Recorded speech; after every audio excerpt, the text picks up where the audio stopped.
गीता की 11 मोटिवेशनल बातें आपका जीवन बदल देंगी। वेदों का सार उपनिषद और उपनिषदों का सार गीता है। गीता हिंदुओं का सर्वमान्य धर्म ग्रंथ है। गीता को पढ़ने और समझने से सभी तरह के दुखों का अंत हो जाता है। यह हमें जीवन जीने की कला सिखाती है। आओ जानते हैं गीता के 11 मोटिवेशनल बातें जो आपका जीवन बदल देंगी। पहला, क्रोध का त्याग कर दें। क्रोध से मनुष्य की मति मारी जाती है, यानी मूढ़ हो जाती है, जिससे स्मृति भ्रमित हो जाती है। स्मृति भ्रम हो जाने से मनुष्य की बुद्धि नष्ट हो जाती है और बुद्धि का नाश हो जाने पर मनुष्य खुद अपना ही नाश कर बैठता है। दूसरा, मृत्यु से भी बढ़कर है मृत्यु का भय। न कोई मरता है और न ही कोई मारता है, सभी निमित्त मात्र हैं। सभी प्राणी जन्म से पहले बिना शरीर के थे, मरने के उपरांत वे बिना शरीर वाले हो जाएंगे। यह तो बीच में ही शरीर वाले देखे जाते हैं, फिर इनका शोक क्यों करते हो? कोई भी अमर जड़ी खाकर पैदा नहीं हुआ है। कोई जल्दी मरेगा तो कोई देर से। मृत्यु का भय मत पालो, मरना तो सभी को एक न एक दिन है। जो बना है वह फना है। तीसरा, आत्मा अजर अमर है। आत्मा को न शस्त्र काट सकते हैं, न आग उसे जला सकती है, न पानी उसे भिगो सकता है, न हवा उसे सुखा सकती है। जो लोग यह मानते हैं कि मरता सिर्फ शरीर है, आत्मा नहीं, मेरे अपने जो मर गए, असल में वे मेरे मरे नहीं हैं, उन्होंने तो देह छोड़ी है। वे कहीं और जन्म लेंगे। ऐसे लोग ही सच्चा मार्ग ढूंढ लेते हैं। चौथा, कोई हमारा अपना नहीं है। गीता में श्री कृष्ण अर्जुन से कहते हैं कि हे अर्जुन, तेरे और मेरे कितने ही जन्म हो चुके हैं। आज जिसे तू अपना समझ रहा है वे पूर्व जन्म में तेरे नहीं थे। मेरे और तेरे बहुत से जन्म हो चुके हैं। मैं उन सभी जन्मों के बारे में जानता हूँ, लेकिन तू नहीं जानता। पांचवा, कर्मवान बनो, आस्थावान नहीं। कर्म पर ही तुम्हारा अधिकार है, लेकिन कर्म के फलों में कभी नहीं। इसलिए कर्म को फल के लिए मत करो और न ही काम करने में तुम्हारी आसक्ति हो। जिसका मन अपने बस में है, जो जितेंद्रिय एवं विशुद्ध अंतःकरण वाला है और संपूर्ण प्राणियों का आत्मरूप परमात्मा ही जिसका आत्मा है, ऐसा कर्मयोगी कर्म करता हुआ भी लिप्त नहीं होता।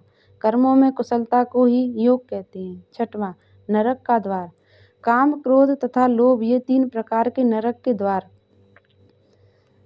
सर्व अनर्थों के मूल और नरक की प्राप्ति में हेतु होने से यहाँ काम, क्रोध और लोभ को नरक का द्वार कहते हैं।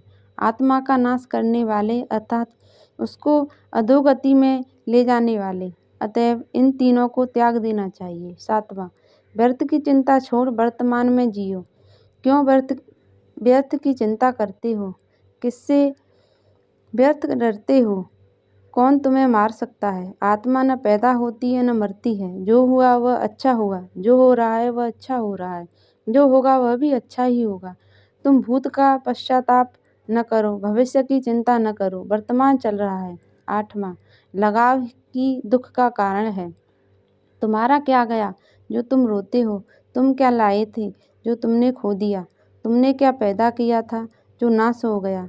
न तुम कुछ लेकर आए, जो लिया यहीं से लिया, जो दिया यहीं पर दिया, जो लिया इसी से लिया, जो दिया इसी को दिया। खाली हाथ आए और खाली हाथ चले। जो आज तुम्हारा है कल और किसी का था, परसों किसी और का होगा। तुम इसे अपना समझकर मग्न हो रहे हो। बस यही प्रसन्नता तुम्हारे दुखों का कारण है। नौवां, परिवर्तन को समझो और उसके साथ रहो। परिवर्तन संसार का नियम है।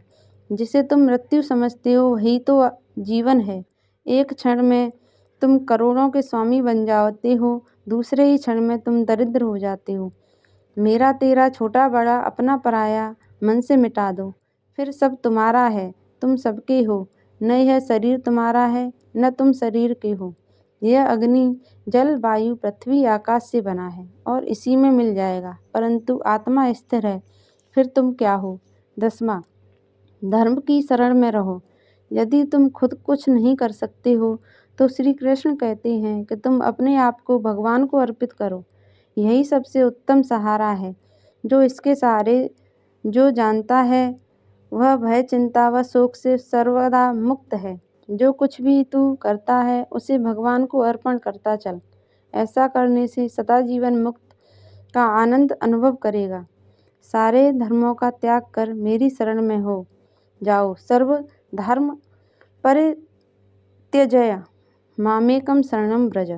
11वां विश्वास। मनुष्य अपने विश्वास से निर्मित होता है।